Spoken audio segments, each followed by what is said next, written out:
Falcon and the Winter Soldier worked for me way more than it didn't. Anthony Mackie and Sebastian Stan have excellent chemistry.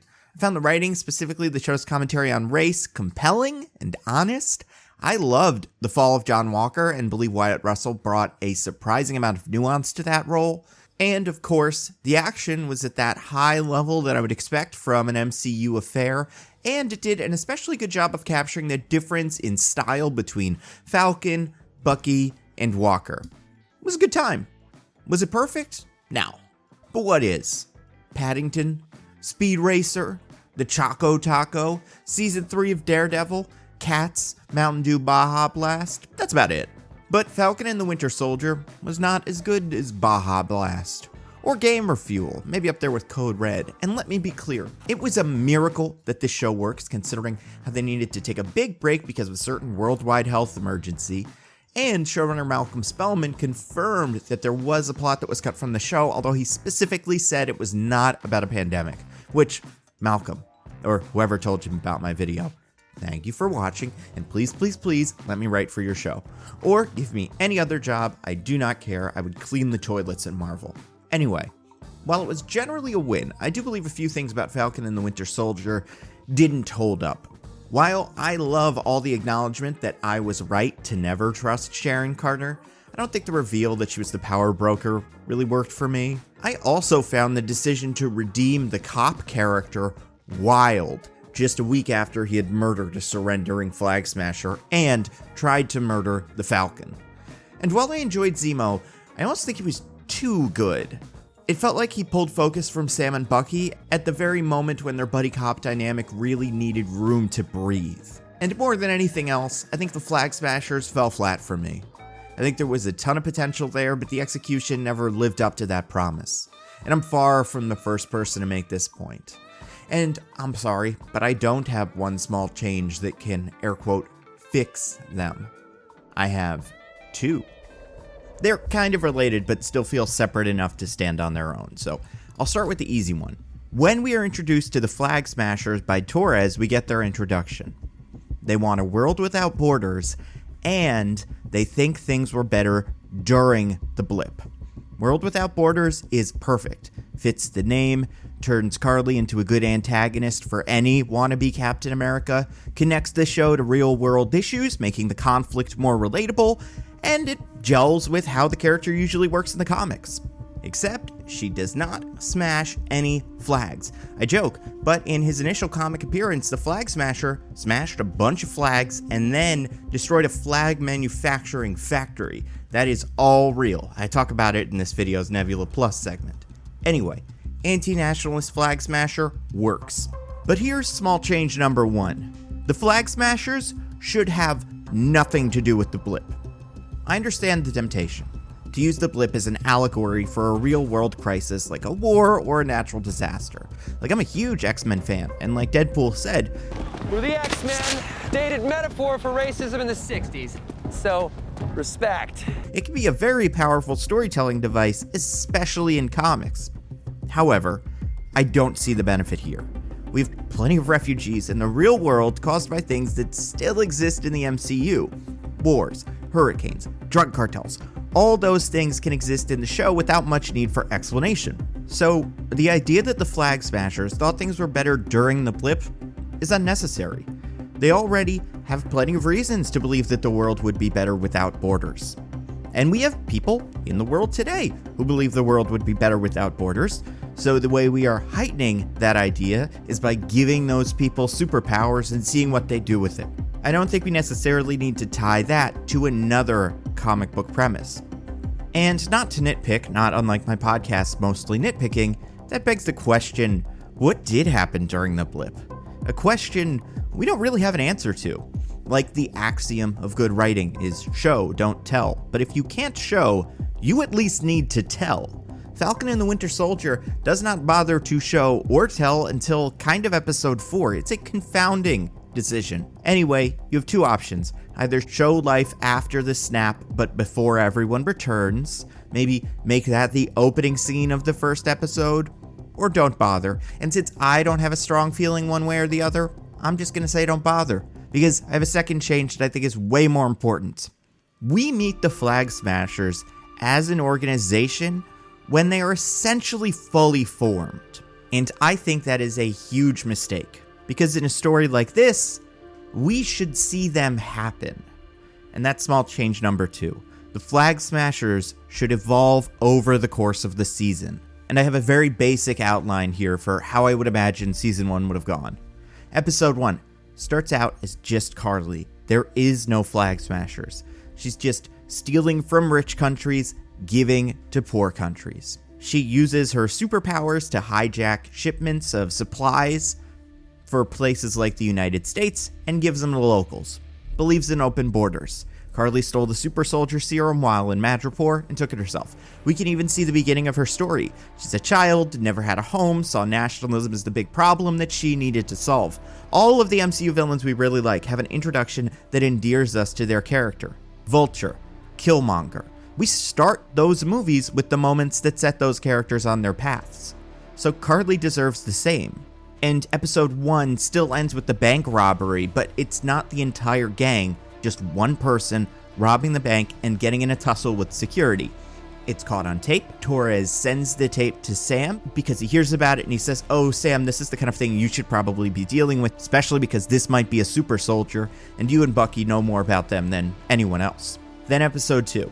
First off, we have to see Carly giving the money she stole away to the community, and she gets a reputation. Carly then assembles a small crew, 4 or 5 people, close friends who believe in her cause.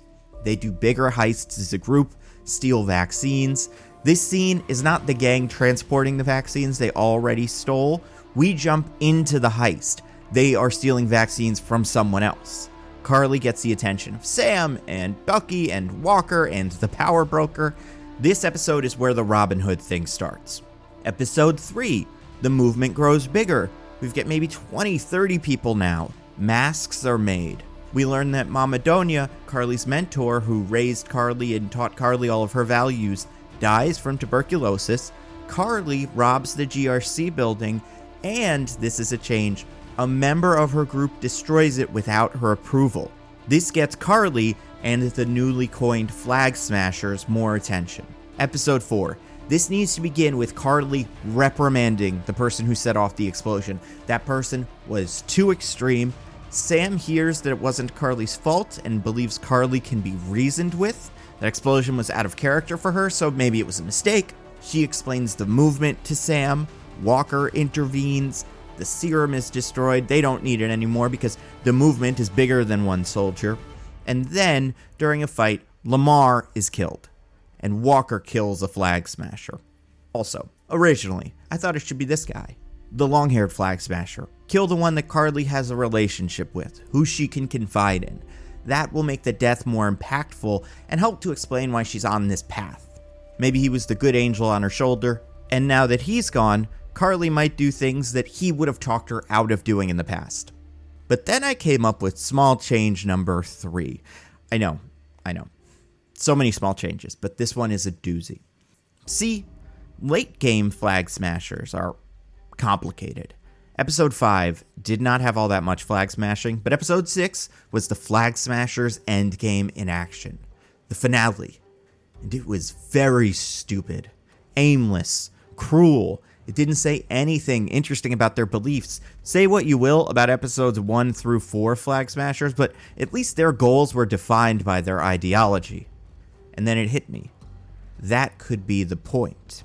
Imagine a version of this show, like I'm describing now, where Carly is a really charismatic leader, where we see her come up, we see her build this movement because she has a vision and morals. She doesn't kill innocents. Carly only fights back against the powerful. And then, imagine if at the end of episode 4, John Walker killed Carly. Now episode 5, Carly's death really harms the movement.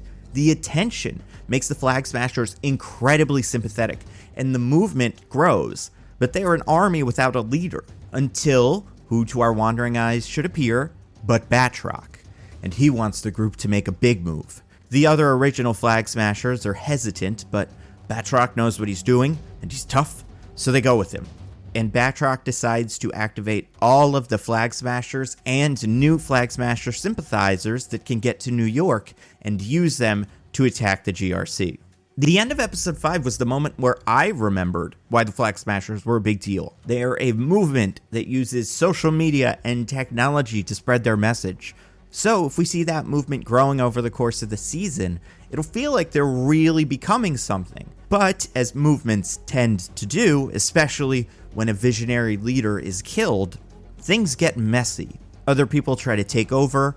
Some use the organization to further their own interests, like Batroc is doing. So we are, in episode 6, able to deal with a far more aggressive Flag Smasher organization. But with Carly, the reasonable figurehead, taken out of the movement, the organization has lost its way. So the Flag Smashers get to be bad guys here, but the Flag Smashers becoming cruel, killing innocents, doesn't need to say anything about their beliefs. Because Batroc, and we will learn Sharon, has corrupted the organization to get what she wants. And oh hey, now it's all kinda Walker's fault. They had peace within their grasp. Carly was being reasoned with by Sam in episode 4, but then Walker killed Carly and everything escalated beyond the point of repair.